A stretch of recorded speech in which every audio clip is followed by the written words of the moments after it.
বিসমিল্লাহির রহমানির রহিম। আমার এই ভিডিওটা যে জায়গাতে দেখতেছেন বা দেখবেন সবাইকে আমার আসসালামু আলাইকুম। আজকে ভিডিওতে আসার আর একটা উদ্দেশ্য হলো, ভাই দেখেন, যখন বৃষ্টি হয় একাধারে 3 দিন 4 দিন, এক সপ্তাহ 2 দিন, তখন ঘাসগুলা লাল হয়ে যায়। দেখেন দেখেন পাতাগুলো কীরকম হয়ে গেছে, এই পাতাগুলো লাল হয়ে যায়।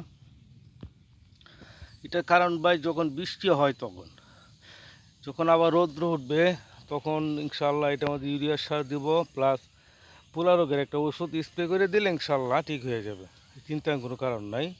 তো এই জন্যই বলি ভাই, যারা যারা ঘাস করবেন, যারা খামারের পাশাপাশি ঘাস করবেন, অবশ্যই এই ঘাস জমিটা উঁচু হতে হবে। যদি আপনি উঁচা জায়গা নির্ধারণ করবেন ততই ভালো। দেখেন আমার গাছগুলো সবটুকু গাছ লাল হয়ে গেছে।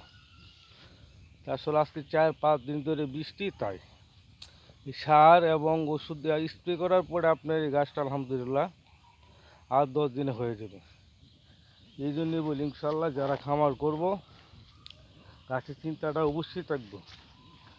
যেমন গাছ করব আগে, খামার করব পরে, অল্প খরচে খামার বাঁচবে ইনশাল্লাহ। এটি সত্য কথা। আগে গাছ পরে খামার, কম খরচে চলবে খামার, এটি সত্যি কথা ভাই।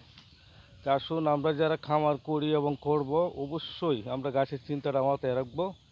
ভিডিওটা ভালো লাগলে শেয়ার লাইক দিয়ে পাশে থাকবেন। আসসালামু আলাইকুম।